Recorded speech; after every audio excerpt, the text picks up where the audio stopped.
Arrowhead really put its neck out by putting out a forecast. The rest of the sector generally tends to say things along the lines of, based on the economy, we will have growth of between 6 and 10%. Arrowhead has put out that it would get 10%. Not only has it achieved its 10% distribution growth, it has exceeded that and come through with 12.36% distribution growth. The sector has paid around 7% historically, and going forward on a similar basis. So as one can see, Arrowhead is well ahead of the sector.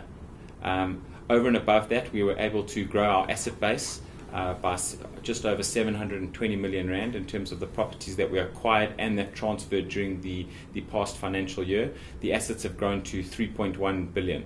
In terms of vacancies, we have moved up our occupancies from 87% occupancy to 91% occupancy. So that's been improving in the 2 years that we've been listed. That's a combination of us acquiring fully let buildings and us reducing the vacancies within the portfolio that we initially bought from Redefine. In terms of bad debts, and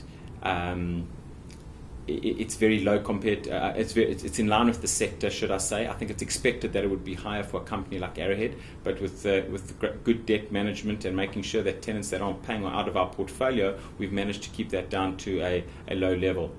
There were some comments made that perhaps last year we gave all the distribution growth that we could, that we shot the lights out, to paraphrase some of the shareholders, and that we wouldn't be able to deliver on this type of growth the following year. So not only have we delivered in excess of the growth last year, we're delivering in excess of what we promised the year before. So I think the future for Arrowhead is very bright. I think some exciting things that could be highlighted in the forthcoming year is the 2 billion rand pipeline. This is made up of 1 billion rand of residential properties and 1 billion rand of properties in the office, retail and industrial sector. Arrowhead's focuses on growing its distributions per unit and keeping the portfolio diversified, and in that way reducing the risk within the portfolio.